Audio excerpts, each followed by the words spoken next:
We are going back to Cali, Cali.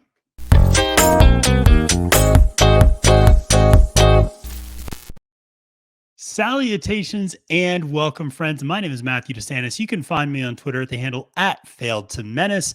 And this is Capping the Card, a horse racing program devoted to going through all of the races on a particular card on this very special holiday weekend. And of course, where else would we be going over the Christmas weekend other than Boxing Day, Monday, opening day, Santa Anita? Can't beat it. An 11 race card. We're going to go through, give top picks, value plays for every single race on the card. That's what we do here on Capping the Card. And remember to make sure to subscribe to Trust the Profits on YouTube to make sure you get all of our content, whether it's Capping the Card, whether it's the weekly win play show, Colin Sheehan doing his daily doubles, Derby preps, Thursday night, the lounge with El Hombre, going around to Turfway Park, Delta Downs all over on Thursday nights. Those are a lot of fun, positive ROIs, a lot of good times there. Like I said, this week we're focusing on Capping the Card. Before we get into it, though, I just want to obviously wish everyone at home watching a very happy holiday season. Whatever you may be celebrating, whomever you may be celebrating it with, I hope you and yours have a wonderful winter month and weekend here. And obviously staying warm. A lot of you in the middle of the country, even myself here in Northern Virginia, I think the high tomorrow is going to be 20. The low is going to be 7.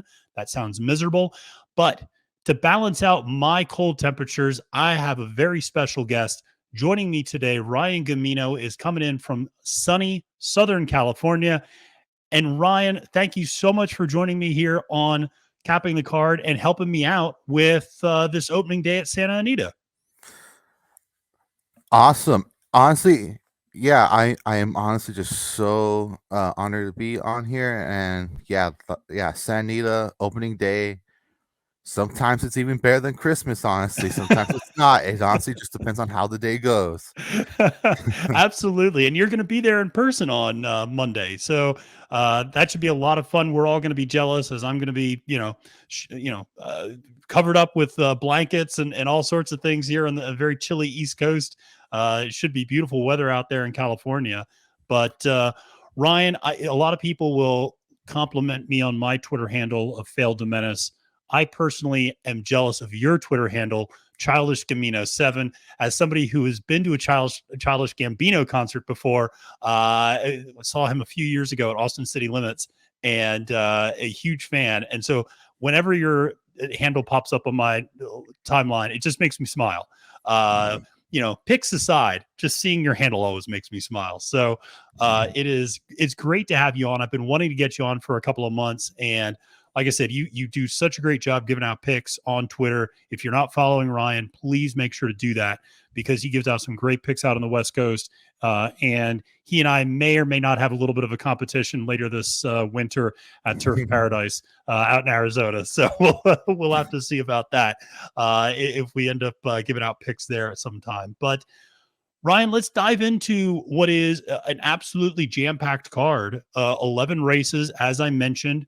And what we're going to do is give out our top picks, value plays. Now, Ryan, you capped this before the morning line came out. So I just kind of phrased it as your top pick and your second pick. Although that said, you obviously found a lot of value throughout the card at both up top and potentially underneath. So we'll just kind of get things kicked off here. And we'll start off the card. I love this about Santa Anita. Start off the card, race 1 with a grade 2, the Mathis Mile. Start right off there with a graded stakes race, 1 mile on the turf for 3-year-olds. We actually align in this race with the same top pick. Ryan, why don't you talk a little bit about what attracted you to Sumter and I'm a Gambler as your second pick? Honestly, Sumter, I thought the last race was solid for what it was. He just came off that poor effort over there at Kentucky Downs, and honestly, he threw out one of his best figures last time out. Pratt obviously does not come back, but he does get Mike Smith, who he actually has some like success with, and and the horse is actually 2 for 2 going a mile, which is perfect. Mm-hmm. but he does face off against Balnikov, who almost beat him last time they met. Um, but I think this horse can just fire like its best shot today. This horse been working out like a star. Um, Mike Smith, I kind of have like I'm like mixed in terms of him on turf, but 9 times out of 10 he usually comes through if he has the right horse underneath him. Mm-hmm. Yeah, absolutely. And I also was very attracted to that 2 for 2 at this distance. Sumter's an interesting horse in that he does vary distances quite a bit. You know, he'll run 5 furlongs, he'll run a mile, run Mm, 6.5. Like he runs a lot of different distances. But that 2 for 2 at Santa Anita at that distance is, I think, particularly noteworthy. And those are both listed stakes races. mm, And I just think the reason I was really attracted to him and Balnikov, the number 1 horse who we don't have here, obviously a very, very good horse, but he's that deep, deep closer who's going to come running late. And honestly, outside of Sumter, there's no other early speed. Like Sumter should be able to get away and just kind of set whatever pace he wants, which I think will make it a little bit more challenging for Balkanov to close into that. So that was a little bit of the reason I like Sumter. Um, what attracted you? Obviously, Flavian Pratt is on. I'm a gambler. What attracted you to that horse as a potential secondary play? honestly, Pratt is like honestly the big reason for it because Pratt on Mm-hmm. turf is just a monster. It's just an He absolute is. monster. Yeah. Him and Glad team up for about 30%, which is phenomenal. And Glad's not really like all that when it comes to like first time imports, but first time into his barn overall, he honestly has a pretty solid strike of Mm-hmm. about like I believe about 20 Mm-hmm. about 17 to 20%. Yeah. Yeah. Yeah. No, and you're right. It's funny. You don't think of Flavian and Glatt being this great combo, but I Mm, was even surprised when I saw that trainer jockey combination 34%. I mean, are you kidding me? Like that's an incredible strike rate on those two exactly. together. So definitely worth a look. A horse coming over who's had good form over in Europe, coming into this, winning 3 of the last 4, 4 of the last 5, actually. Mm, For my value pick, I kind of tough to find a lot of value in this race because I do think the favorites are pretty strong. But I thought the number 6, Handy Dandy, for Peter Miller with Joel Rosario aboard was interesting to me. Finished 4th last time out in a grade 1, has another 4th in a grade 2. This feels more like a horse for course play. 7 for 7 in the money at this distance, has never finished off the board at this distance. Also 5 for 6 in the money at Santa Anita. It's so, on the Santa Anita turf, it just feels like a very safe play if you're playing vertical exotics. Very safe horse to include, maybe underneath in an exacta or a trifecta. I wouldn't say this is a horse as a strong win candidate, but if you're looking for some value outside of 5 to 2, 3 to 1 type of plays, Handy Dandy might give you a little bit of value in that spot. Well, let's head on to the second race on the card, which is a $62,000 maiden special weight, which is 1 mile on the dirt for 3-year-olds and up. And we have obviously a few big time, really big time maiden special weight races throughout the card here. And my top pick was Bletchley Park. This is a horse that is second coming back from a long layoff for Bob Baffert. What does Baffert do second off a layoff? Well, he's winning at a 33% clip. You're also seeing the blinkers getting taken off. Is that a winning move for Bob Baffert? Why, yes, it is. He's winning at a 38% clip when you consider blinkers getting taken off a horse. I actually like this. It should allow the horse to relax a little bit more. I think this distance, I think stretching out is actually going to be beneficial for Bletchley Park. Like the value that you're getting here at 7 to 2. So this is the horse that I think is going to win up top. And for my value play, I really like the 5 Migration. There's not a ton of value in this race. Again, I think there's some pretty strong favorites, but this is a horse that had been running strictly on turf, went to dirt last time out, and that was after a long layoff and showed off pretty well. Finished third in that race. But the winner courtside that day was 8.5 lengths clear of everybody else. And so Migration was actually only about a length beaten by Principe, which is the 5-2 favorite on the board right now. So at 6-1, you're getting a horse that's run competitively against the favorite in this race. I just think there's a little bit of value to be found there. Second time on the dirt might be effective. Horse has been working out okay. Now, Ryan, we both liked Bletchley Park, but you liked another horse a little bit more, the number 6, Pelagio, for John Sheriffs. Talk a little bit about this horse. Yeah, right. So when I saw Pelagio, honestly, the first time it routed, almost won. It just lost in a heartbreaker. Um, since then, it hasn't really shown that same type of like race. It has came out of some pretty key races. Mm-hmm. The race after that, uh Gojo won. That horse ended up winning next out. The second place horse as well, Hero Status, also won next out, and and as well as the next race after that. Mm-hmm. So obviously this horse has been running against some horses that have shown some like ability. Um, this horse also has some like really troubled trips these past 3 times. It's been wide throughout, crowded, bumped. Mm-hmm. It's just had a whole can of worms. Um, but Yeah. I do believe, it's a smaller field, outside post.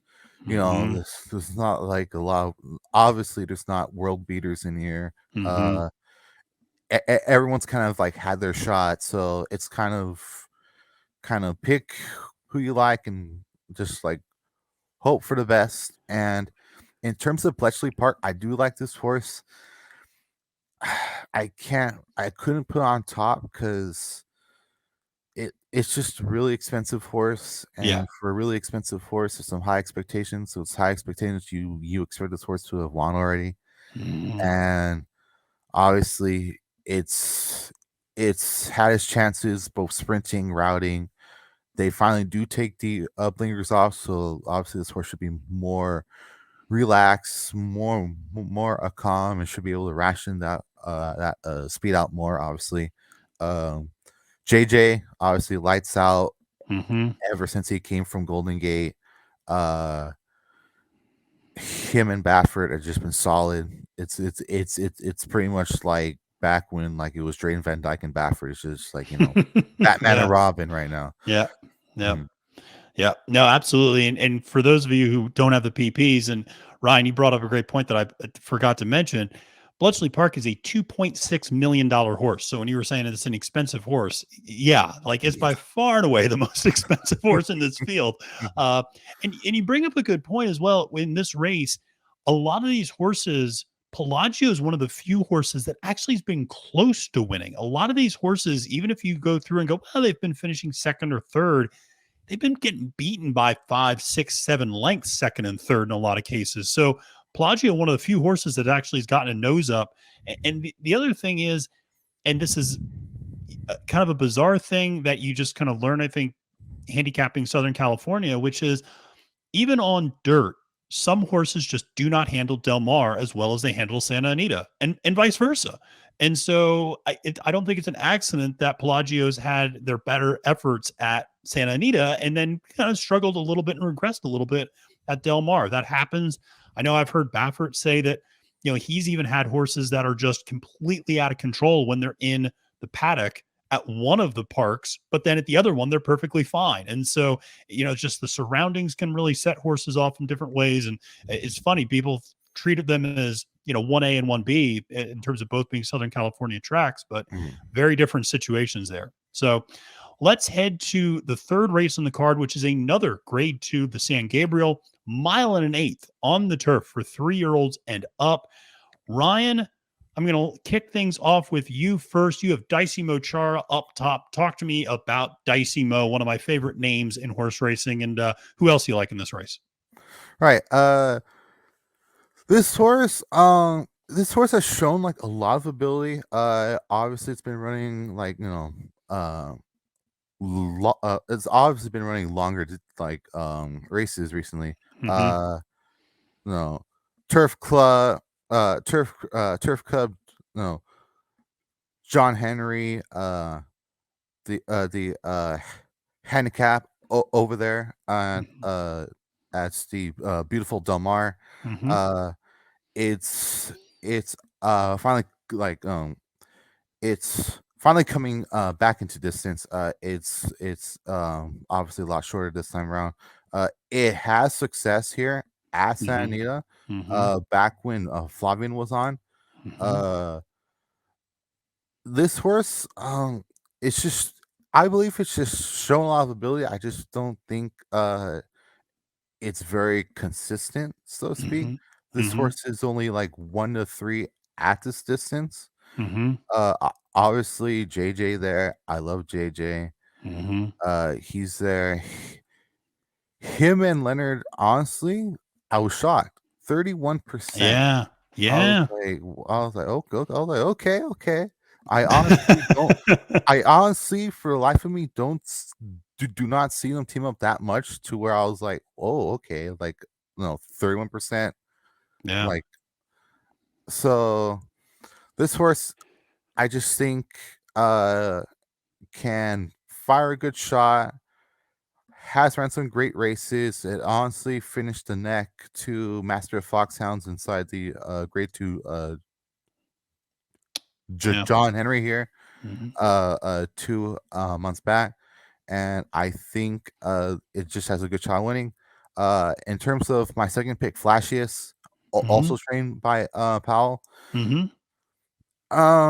This horse has had its chances. It really has no excuses. It's always been working out great in the morning. Mm-hmm. It just hasn't really been firing. Obviously, it has like some kind of like traffic every now and then, but really there is really no excuse overall. But you do get Joel Rosario on, who Mm-hmm. is coming from the East Coast, and obviously Joel, really great jockey. Obviously, like up there and like best of the best, but there's also times in which like he does some really questionable rides. Like Warlike Goddess is probably like the Well, one right. Yeah. everyone talks about this year. Yeah. Yeah. But overall, I think this horse has like a really good shot in terms of like maybe like place, potentially show, but pretty much more or less place. Yeah, no, I hear you. And Joel is one of those jockeys that will this horse I would argue actually fits Joel well in that Flashiest tends to come from behind, which is what Joel likes to do. Like he likes to be further back and then weave his way through traffic. Right. And that's where he is brilliant. And it's when he takes horses that should be a little bit more forwardly placed and does that with them that I think he gets into trouble. But when you have a natural closer, there's few people I would want on a horse that's a natural closer more than Joel Rosario, because he will find the finish line with those horses, and he can do some amazing things where you're like, well, there's no way he's getting through, and then he's through. And so now for my top picks, this is interesting. So we see this race a little bit differently. I think Dicey Mochar is a very good horse. I think Master of Foxhounds is a horse that I like a lot, but I just cannot trust picking up top at all. Um, and Dicey Mo is a little bit of the same. You mentioned the kind of the lack of consistency sometimes. The horse is always there, but just doesn't always get across the wire first. So as a result, I went with Prince Obama as my top pick at 5-2 for Phil D'Amato, who's just been winning everything on the turf. It feels like the last couple of months out in California. Gets Flavian aboard. The horse won at a mile and a half, but has also won at a mile and a 16th, and so has that versatility no matter what distance you're going. Has not won yet at Santa Anita and has not won yet at this distance, but it's one shorter and longer, so I'm not too worried that this distance is somehow a bridge they're not able to cross together. I do like the number one Rip City as a potential underneath play at 10-1 on the morning line for Doug O'Neill and Edwin Maldonado.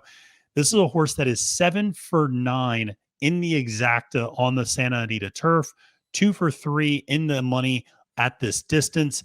This is a horse that, like I said, I just has a lot of versatility, has run a few different distances, has run that 6.5 downhill, has run a mile and a 16th, mile and an eighth a few times. So it has the ability to run some different distances. Some of this horse's best efforts were at a mile and an eighth. And so I just think this is a horse that likes this surface, likes the track, should not have too much of an issue at the distance, and has some versatility. Can be forward, can be a little bit further back, but won't get lost in the shuffle. So that was where I went with my value play in race 3. But moving on to race 4, another one. And this one, we can wrap this one up quick because, my friend, we are on the same 2 horses. Because sometimes awesome. in the race 4, which is a $67,000 maiden special weight 6 furlongs on the dirt for 2-year-olds, sometimes it's as easy as just boxing up Bob Baffert horses, and not even having to box them up. Just do a straight exacta. Faustin, Ryan, I don't know how much you've been paying attention to this. I know there are people on Twitter who are abuzz about this horse, and have been really hyping up the debut of this horse for Baffert, jockey by Ramon Vasquez, going off a 2-1 in the morning line.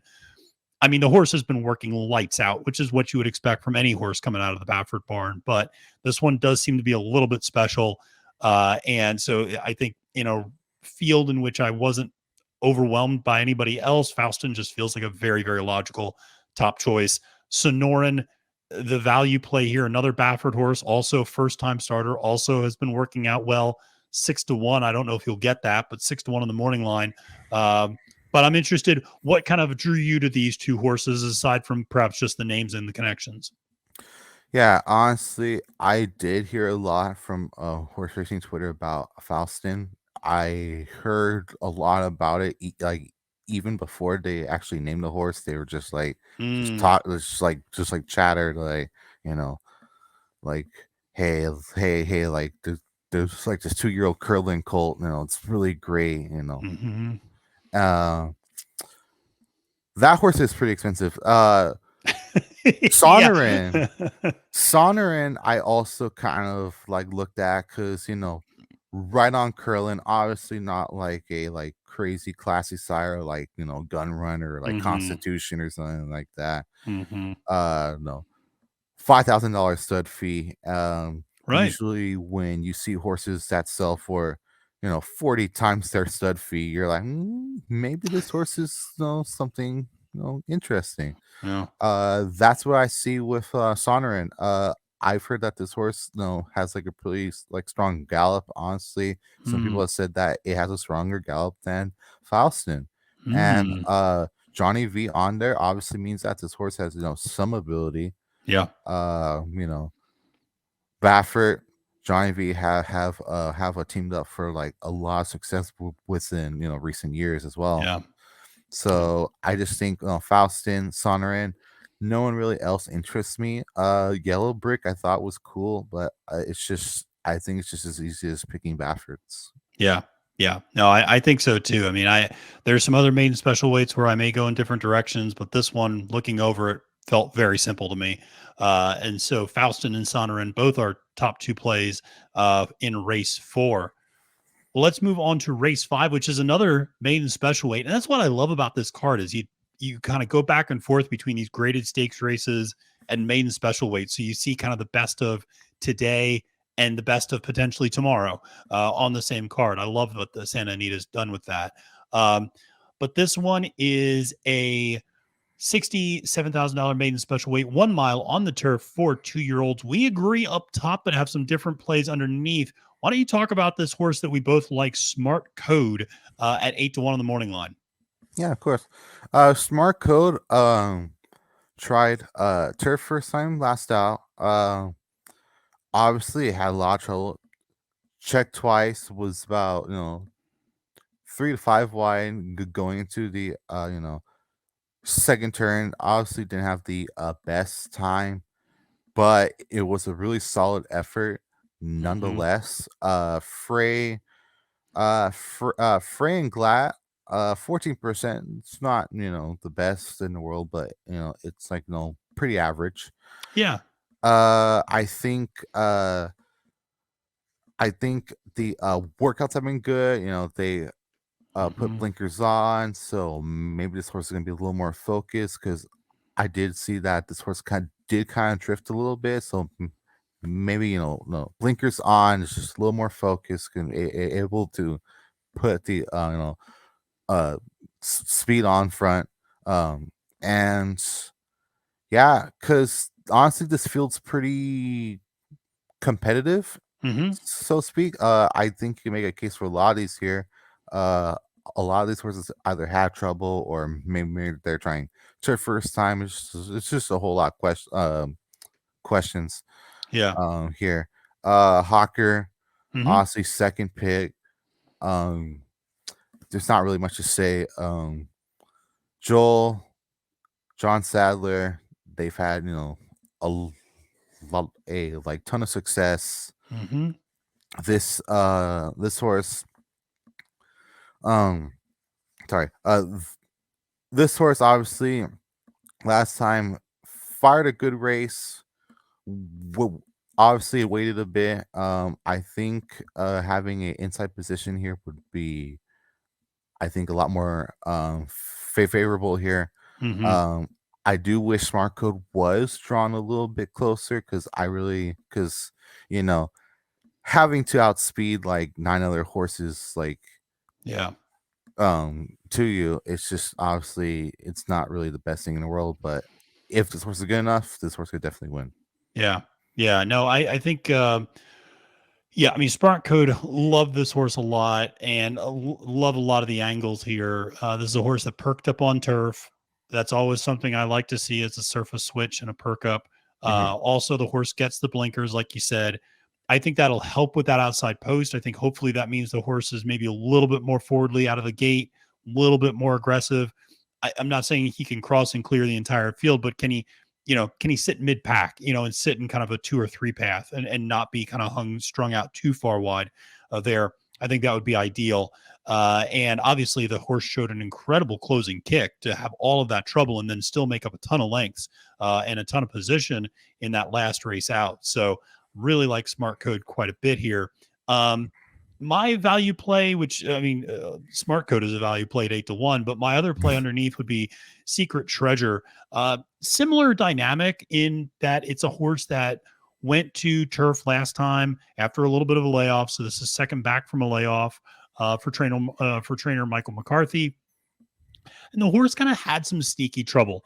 And if you watch the replay of the race, horse just could never really get comfortable, got cut off a couple of times, just had to get taken back occasionally. It was nothing ever egregious. It wasn't enough to kind of make it into the notes for the form. But when you watch the race, you just realize horse just didn't really have the greatest ride. And it wasn't the jockey's fault necessarily, but just the way that the race shaped up.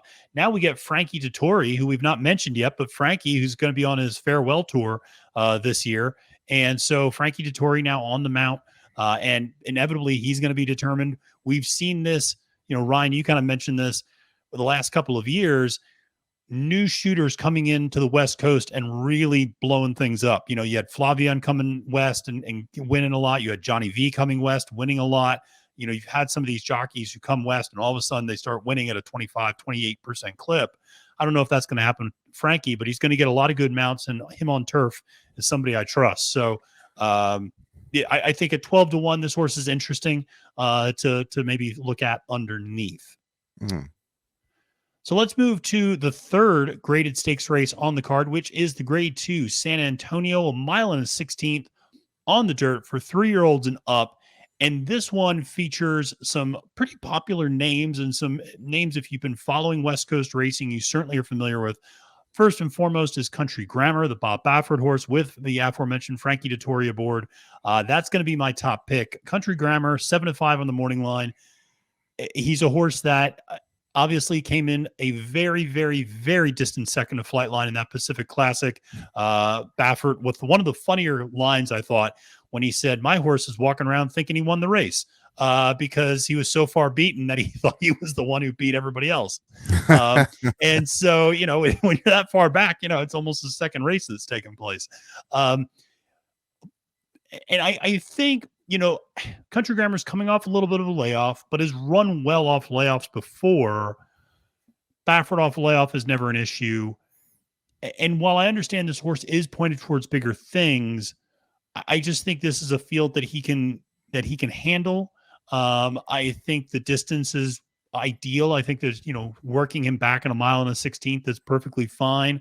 I hope the flight line hangover is kind of past. This is something that we've seen. Horses after they run against flight line typically don't run well next time out. Country Grammar kind of was a little disappointing in that October 10th race in the Awesome Again, finishing second to Defunded, who did come out and win it again next time out, but still a little bit of a disappointing effort there. But I like Country Grammar here. I think there's going to be a little bit of pace for him to run into, but I do like my boy Stiletto Boy. I'm a huge fan of this horse. I'm a sucker for this horse in a lot of spots. And so I do think Stiletto Boy returning to the track at a mile and a 16th is a nice little value play at 5-1.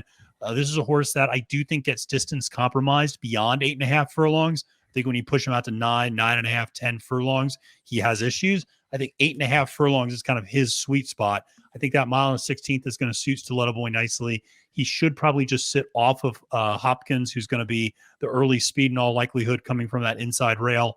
And so I think he should get a pretty good trip. Would not be surprised to see Stiletto Boy hit there in the money. But you have somebody else up top. You have Haywood's Beach. So what's going on with this horse who runs some bangers on the turf and on the dirt?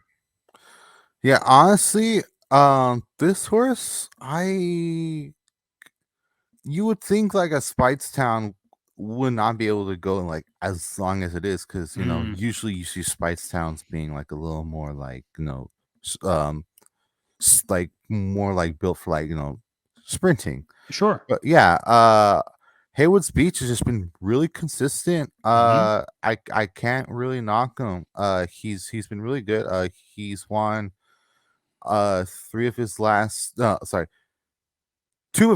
3 starts on dirt. Obviously he lost to Next at Keeneland, but honestly Next was more of like they knew horse, because the horse was like 15-1 or something like that, and it went all the way down to like 5-1, something like that. And yeah, he did. Yeah, that horse led all the way, and I was like, damn. And I was like, you know what? That made sense after the fact, of course. Yeah. So I just think this horse, cutting back to the distance is fine. Obviously, he's been running marathons and he's been doing well, but I also believe that he's okay at a mile and an ace. I mean, mile and 16th. Country Grammar. I mean, I can't really say anything about this horse. Like, yes, this horse went against Flightline. Like, honestly, this horse is the horse to beat, definitely. Frankie obviously is wintering here. There's actually a lot of talented on Monday. There's Tyler, there's Joel, Johnny V, Frankie. I was like, dang! I was like, is the Breeders' Cup starting already? I was like, there's just a whole lot of star-studded talent over here. Yeah, but yeah, Country Grammar definitely the horse to beat. Haywood's Beach is my topic. Still, honestly, Stiletto Boy is a horse. I was shocked to see at 5-1, because this horse has ran some pretty impressive figures, and I really don't think 5-1 is right for this horse. I think this horse should be lower, and honestly, I might throw in a few tickets using that horse at this point. Yeah, Stiletto Boy just he'll pop up occasionally. Sometimes I was thrilled to see 5-1 because I'm a big fan of playing Staple Duel, so I know I'm going to have my price locked in on Stiletto Boy at 5-1. Don't have to worry about him fluctuating at all. But yeah, it's this should be a fun race to see. And you're absolutely right. This jockey face off, between Flavian, Johnny V, Mike Smith, Joel Rosario, Tyler Gaffleone, Juan Hernandez, there is a lot of really good jockeys out there.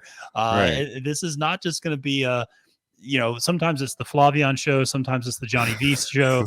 Sometimes it's just depending on who's out there. It's like, okay, or sometimes the JJ show. All right, who's going to be the one who just has a racing triple or quadruple for the day. It doesn't feel like it's going to be like that on Monday, because there's going to be a lot of hotly contested races with these jockeys. So let's head to race 7, which is our first allowance race on the card. And we're going to go on the downhill. Fantastic. And I love the downhill turf course. And so we're going to go on the downhill turf for 3-year-olds and up. This is a state restricted race for fillies and mares, $72,000. We are completely different in this race, but I think that's understandable. I think the downhill tends to really open things up. This is a big field. You like a big price up top with Lady Marianne, who I definitely did take a couple of looks at once I saw you. This was your top pick. What are your thoughts on Lady Marianne? Lady Marianne, 12-1. I honestly did not expect that. I was expecting more like maybe 6-1, 7-1. Mm-hmm. Uh, this horse, obviously, it's ran twice at Del Mar, sprinting 5 furlongs, which is obviously shorter than it's going right now. It closed. It just lost by a neck on its first turf try.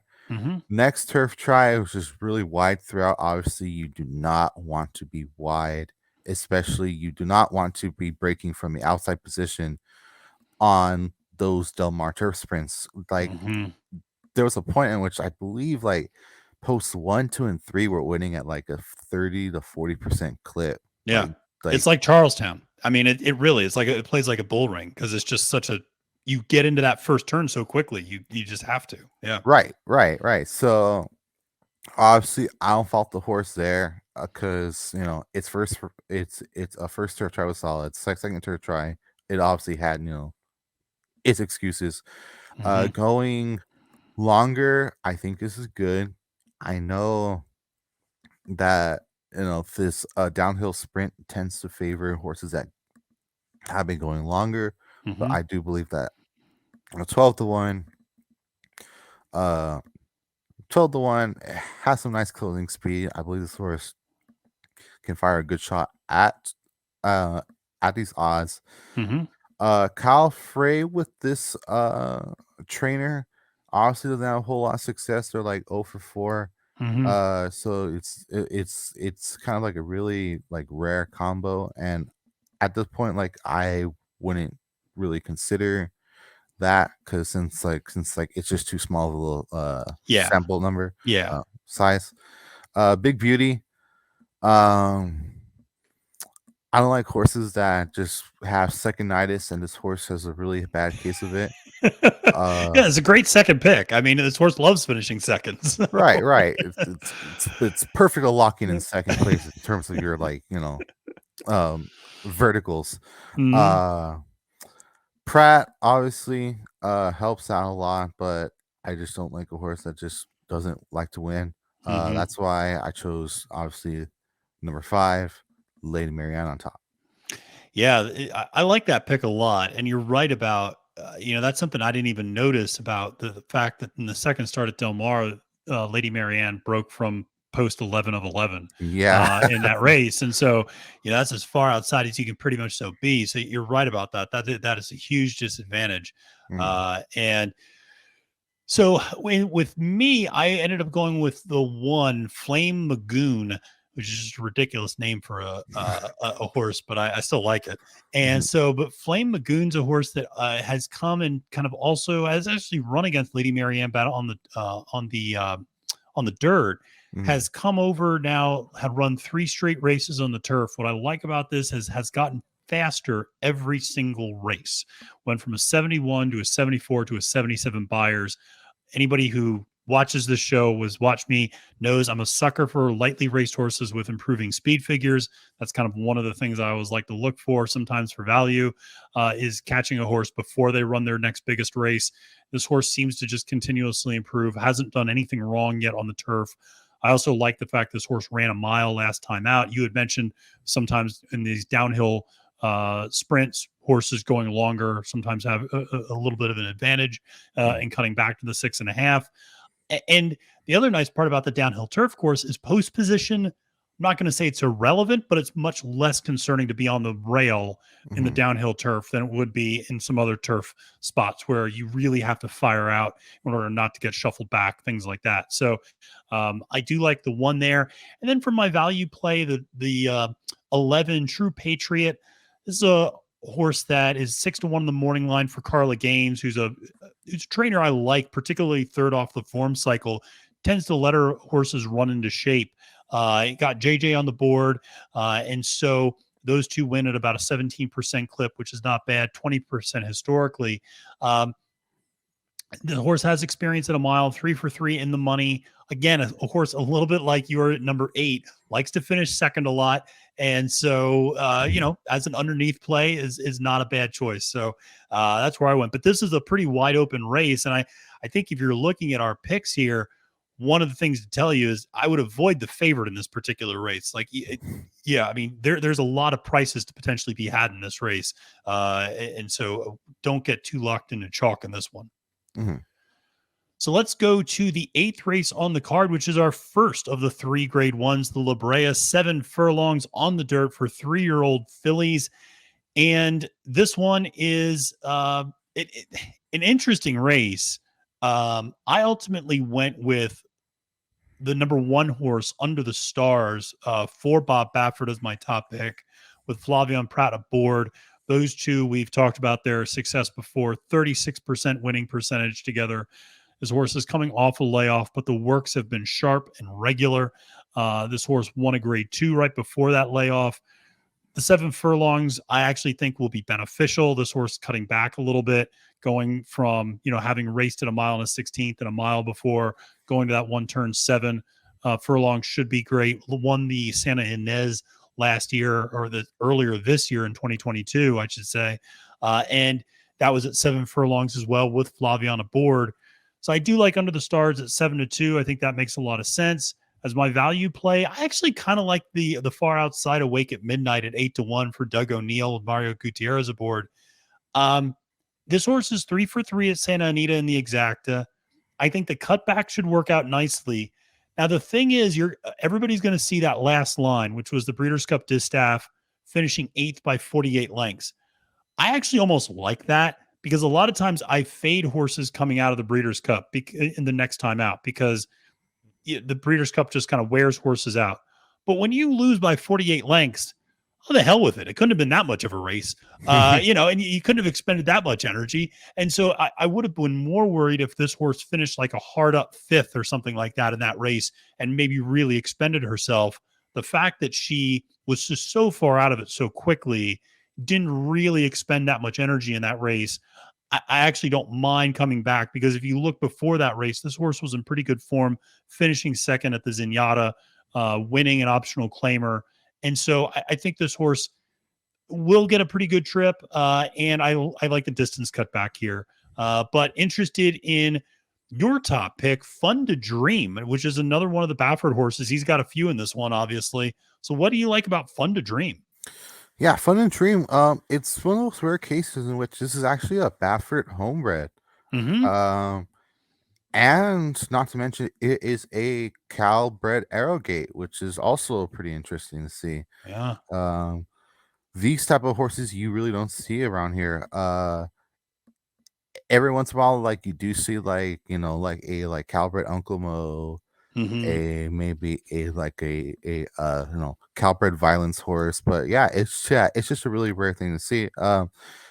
This horse, honestly, it's won 4 of its 5 starts. Obviously, Mm-hmm. um, it's once it's one little um fault was when they was when the a horse veered in, and it also was going up against your value play, which actually did win that race.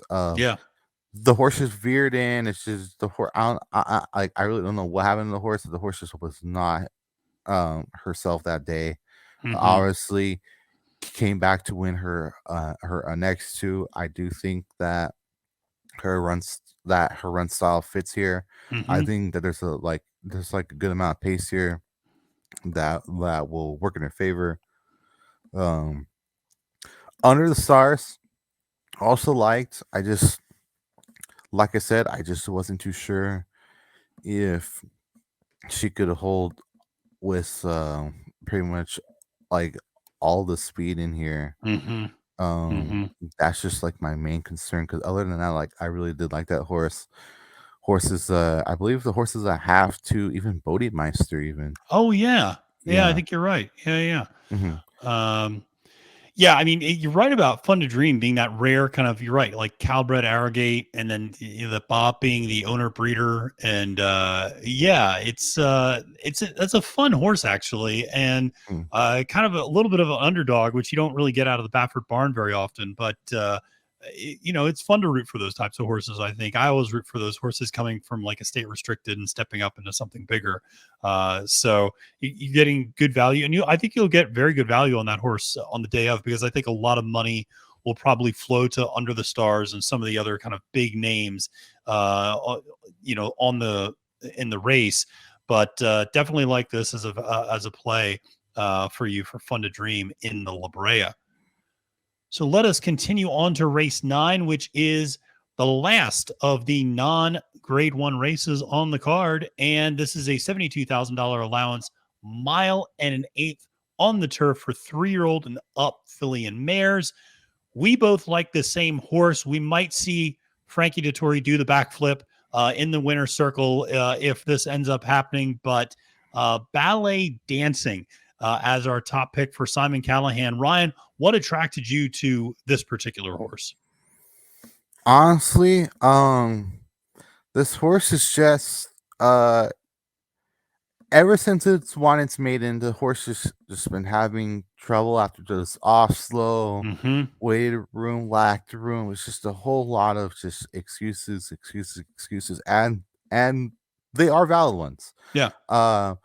But obviously that's obviously not the type of horse that you would want to back. But in this case, you get Frankie, you get blinkers on. Mm-hmm. Maybe the blinkers will like have this horse a little bit more focused, more into it. Obviously Frankie is world class rider. He should be able to get this horse where it needs to be. Mm-hmm. Um, and then in terms of my second pick, my favorite daughter, horse has been 2 for 2 recently. I believe this is the second for. I believe this is the second race. Inside Vladimir Serin's Mm-hmm. barn. Mm-hmm. Obviously Jersey Joe's been solid. He overall, I believe Jersey Joe's a solid rider, especially on turf. Mm-hmm. Uh, Horses by Carpe Venum, obviously, turf horse. It's honestly, I feel like this horse has been given like new life recently because Yeah. this horse hasn't been doing the best of work. And I remember as like a 2-year-old, like this horse got like a lot of attention because I Mm-hmm. believe it's won like it's like debut or something by like Yeah. 12 or something Yeah. lengths. It won a maiden special weight at Gulfstream by 25 lengths. Oh, that Uh, that is yeah. yeah. Yeah. Yeah. All Yeah. Yeah. right.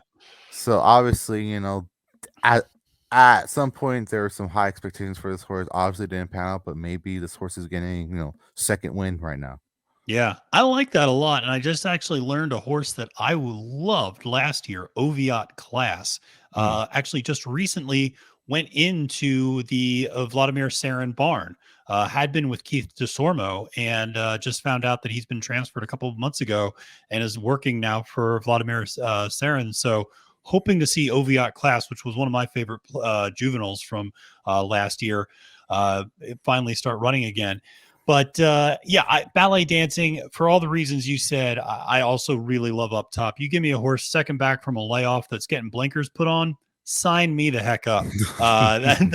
That's just catnip. Those angles for me. So I love that sort of thing. I love Frankie on board. This horse. You know what this reminds me of a little bit, and obviously we're talking about a different class of horse. Reminds me a little bit of when Clement puts the blinkers on Gufo every once in a while. That Gufo has this tendency to just be dead frickin' last and then try to come running like a freight train at the end Right. and doesn't get there. And then Clement every like 6 months pops the blinkers on, and all of a sudden Gufo is able to get there in a couple of races and win. And it just feels like this horse's biggest problem is it's sitting 12th out of 12 every single race. And it's just like, could you just sit 7th out of 12? Like, could you sit 8th out of 12? Like, do you have to give yourself 15 lengths to make up every single time? Just you Right. have a good kick, just be a little bit closer. And I think, Yeah. like you said, the combination of Frankie making sure that horse is going to be in the right spot and the blinkers should really help. My value play here is Leisure Wear. This is one, the number 10 horse at 8-1 in the morning line for Phil D'Amato. This is an interesting horse. I understand this is a horse that is 1 for 13 and just broke its maiden. Um, but you can kind of also make excuses for why this horse took so long to break its maiden. So ran a few times overseas, then comes over here to the United States, has a little bit of a break, runs at Del Mar, takes a few races. First of all, runs in a couple of 5 furlong sprints, which is not Mhm. what this horse's MO is. Then it starts getting stretched out and running pretty well, but then has a huge layoff, runs a 6 furlong, has another layoff, comes back, and now kind of third, fourth time out from that, finally breaks the maiden. So it's not as if this horse has just been banging its head against the wall necessarily, 13 straight times trying to, win. There's been some breaks. There have been some movements to different distances, which I don't think is ideal for that horse. Now you're actually at a distance where I think this horse can excel. The horse has some versatility, I think, but obviously can be up front if needed be. I just think this horses, you see this a lot of times. Horses will, once they win, it's like a huge, burden has been lifted off of them. We saw that with a horse like Command Performance, who was kind of a joke in horse racing for the longest time because he kept getting, bet down and Right. had never broken his maiden. It was in all these stakes races. Finally, he breaks his maiden, and then he wins 2 straight allowance races after that. And like, at Monmouth, and it's like sometimes winning just breeds more winning, and the horse trying to figures it out, and good things start to happen.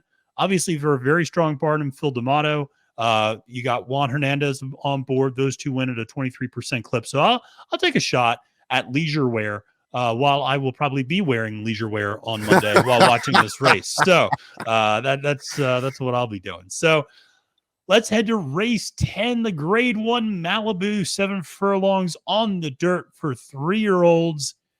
And this is one where I went super chalky with Taba. I know everything I just said about fading horses that coming back from the Breeders' Cup. Taba obviously finishing third that day at the Breeders' Cup to a distance third to Flightline behind Olympiad as well. 6-5 for Bob Baffert and Mike Smith. I just think the distance cut back makes all the difference. If Taba was routing at a mile and an eighth or something like that, I'd probably fade. But a 7 furlong sprint, yeah, I'll take all that horse has to offer. A horse has been working out great. And then for a value play, Nakatomi, a horse that actually won on the Breeders' Cup undercard at Keeneland for Wesley Ward and Tyler Gaffleone. You don't see these kind of Midwestern horses shipping out west very often, but Nakatomi's just been super consistent. Horse really hasn't done anything wrong. I think 10-1 on the morning line's a really generous line. Nice value for a horse that's won in some big spots before. Just like what this horse can bring. I think the 7 furlongs is going to work out nicely for this horse's running style. So that's kind of where I went. But while we both agree on Nakatomi, Ryan, you got to defend me. You got to defend yourself here. What's going on with this Forbidden Kingdom pick? I'll be honest. Part of this has to do with the fact that I was backing this horse as my Derby horse for a while. Listen, Uh, as someone who has backed simplification for the better part of the last year, I understand and I embrace you as a brother. So I get it. it. Yeah, because honestly, I thought this was the horse. Yeah. The Santa Anita Derby. I honestly wasn't too I wasn't too like, oh my god, like this horse is not the same. Mm-hmm. I thought JJ kind of just didn't push the horse. Mm-hmm. I thought he was just saving it because they already had the points to Right. make Right. it. So I thought, okay, he just ran his race. He obviously wasn't shoved once he got past. So I thought, okay, he's just gonna come back in May and he'll Mm-hmm. win. He didn't show up. Yeah. he, Yeah. No, he it turned out he had the esophagus issue. And Yeah, so, yeah. yeah, that was Yeah. it. And I was like, oh man. So he came back inside the San Diego Sprint Champ. I thought, rail speed, this horse been working out well. Mm-hmm. It's gonna be perfect. I think the horse ended up going off as the favorite. Yeah, it did end up going off as favorite. Did not show up. Just did not show up at all. It was Yeah. like what, like fifth place out of Yeah. like 6 horses. And I was like, Mhm. oh man. And I was like, what happened? So Then next race comes along. Next race is obviously a little better. Still, Mm-hmm. obviously, people thought it was gonna win. Didn't win. Then again, that horse was running breakneck speed. I also Mm-hmm. believe that it will also have a similar situation here as there's a lot of speed here, especially with uh, the Miller horse Oh, apprehend. Yeah. apprehend. Yeah, Yeah. that's it. Yeah, so I just obviously there is a lot of cons, more than pros, but I believe that this horse third off the layoff, Yeah. back on the rail, speed. The fact that they threw this horse in here, Mm-hmm. despite these past two less than stellar efforts, I believe Mm-hmm. is a sign. Especially the 3-1 morning line. That's a little ambitious, I'll be honest, but 3-1 for this horse that hasn't really shown anything within these past two starts is kind of concerning. Yeah. But I do believe that that could present that could potentially float up. I do believe horses like Messier will actually take some money. Yep. Uh, I really don't know what happened to that horse last time. I really do not understand. Nakatomi, um, I forget what Ward was saying before that race. I want to say Ward was saying this horse was 90%, or I think this horse Mm, was 100%, something like that. The horse, yeah. the horse was cranked. I don't think it was fully cranked though. Yeah. But anyways, it still won. It held off. I believe it was endorsed. Yeah. That's a horse I just cannot stand. Like that horse. I that horse I always back and never wins, and every time I don't back it, it gives me like Y- a heart attack Yeah, because yesterday endorsed, blew the barn doors off of Dr. Post down at Gulfstream Park. really. Yeah. That was Oh that just shoot. happened. Yeah, yesterday, and everybody was talking about the return of Dr. Post, who I think finished a pretty distant fourth or fifth in that race, Oh but dang. it was endorsed that ended up winning that race. So, but it's funny. I mean that horse, even though it had a lot of respect on the morning line, people really were not gravitating towards it down at Gulfstream in an allowance race. So, Mhm. um, yeah, that's it's interesting. I mean, we'll see if Nakatomi can get it fully cranked up. I think Hoist the Gold's another interesting horse at 12-1 that might provide a little bit of value. Um, but this one, I think you're right that like Taba's going to attract some money. Messier is going to attract some money because he attracted a ton of money at Keeneland in that Breeders' Cup undercard. Right. And so if those two attract money, then Forbidden Kingdom's number is going to float up. And I think if you can get Forbidden Kingdom at like 5-1, that's much more reasonable. And I think fair at that point. But that should be a fun one. So let's go to the last race in the card, which is the Grade 1 American Oaks, a mile and a quarter on the turf for 3-year-old fillies. And let me start by saying that if my girl Spenderella was in this race, she would win by 10 lengths. Uh, she is so much better than every other American turf horse in her class, in my opinion. I absolutely love her for Grand Motion. But we both actually have a Grand Motion horse in our top two. But Ryan, I'll let you kick things off here in the last race. You started us off. You can wrap us up. Who do you like here in the American Oaks?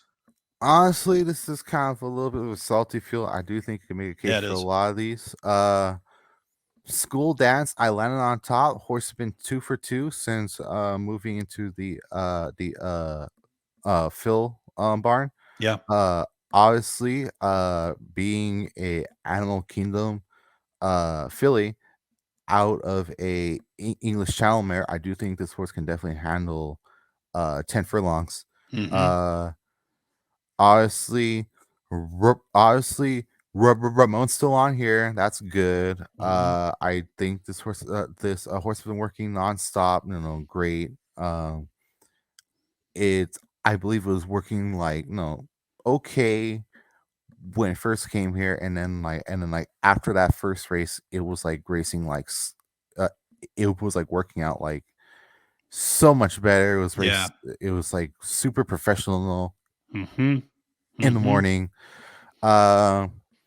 In terms of my second pick, Sparkle Blue, Grand Motion, Joel Rosario, what's not to like about that, honestly. Exactly. Yeah. Um, I love Grand Motion obviously because I have a really soft spot for him because Animal Kingdom's obviously one of my Yeah. favorite horses of all time. He obviously trained that horse. Uh, but yeah, this horse, I that last race was just impressive. Yeah. It was. The Colonial Downs race obviously was good. That was her first race off of the layoff. This is obviously her third race off the layoff. I do think this horse is gonna fire well. Uh, Hmm. 8-1 solid. Obviously hard spun, smart strike. It should be able to handle 10 furlongs as well. Oh yeah. Um, honestly, I had a dead heat for my second pick. Hmm. The other horse I was looking at was Rhea Moon. Uh, Oh I yeah. Okay. Also, I actually had this horse on top last time when it won in the Hmm. Grade 3 Auto Miss. Obviously, this horse has been improving every single race for the most part. Hmm. It is now her second race off the layoff, and I do think this horse can fire big. I just don't really like the rail when it comes to these marathon races. Yeah. You're not the only one who likes Rhea Moon. I was just talking to Gina Picola earlier today, who also really likes Rhea Moon in this spot Mhm. as a value play. Yeah, I like Sparkle Blue underneath quite a bit. I was actually at Colonial Downs that day that she came in second, and uh, I did something I rarely do, which is I put in a place show bet on her because she was 31-1. And I thought, I don't think this horse can win this race, but I really think this horse is going to run well. And so I put in like a $10 or $20 win show or place show bet. And I was there with my mom, and my mom looked at me after we hit and she goes, "We're going out to dinner, right?" And I was like, "Yes, we're going out to dinner." And so mom knows what's up. And so it's not just my dad. I was talking to my dad all the time, but my mom's just as much into horse racing. But my top pick, because I love Grand Motion as well, huge soft spot. He's a big Mid Atlantic guy. I see him around the track at Laurel. Couldn't be nicer. You just root for people like Graham, Right. who just seems to be a really genuinely good person and treats his horses well. Um, my top pick is an X factor in this race, I think, which is Skims. I didn't know what to do with this horse. I at one point almost tossed him, and now he's my top pick. So or a she, I should say, is my top pick. Um, and here's the thing: is Shug McGahee off the layoff is honestly just like you might as well go to like a tarot reader and just like say, well, like what's going to happen with Shug? Like to me, he's so questionable sometimes off the layoff. He lets horses run into shape sometimes, but other times he has them cranked up and ready to go. I think the placement of this horse in a grade 1 tells you what you need to know about what Shug thinks of this horse. Because he doesn't need to ship her across the country to enter her into a grade 1, but he did. And so I think that tells you what he thinks of her. And she's a horse I've really liked a lot this year. She's got some good races to run back to. She's got Johnny V. 6-1 in the morning line, I think is fair. It's sometimes you got to read between the lines with Shug McGahee horses coming off that layoff. But I think the placement of this horse, the fact that she's shipping, I think all those things speak to the fact that Shug tries to play this pretty sly sometimes, but I think he thinks he has a real live shot here with Skims. So I'm going to take a shot there with that horse in the grade 1 American Oaks to end up the card. Hmm. Well, Ryan, go ahead. You were going to say something. Oh yeah, I was about to say. What's interesting about Skims is that the breeder is actually the owner, and this horse was bred in Great Britain, but is actually being raced here, which I also thought was Yeah. very interesting. Uh, Also, the fact that this horse has not gone this far before. Well, actually, it has gone this far. I lied, and it actually just lost by a head over there at Kentucky Downs, Yeah. and this horse, being a Frankel out of a street cry mare, this horse should be able to go like as far as they asked her to. Yes. Yeah.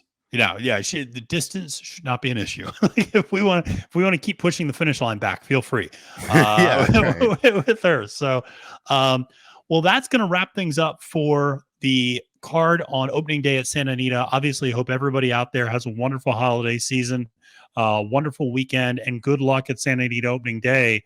Ryan, thank you again so much for joining me today. I really appreciate it.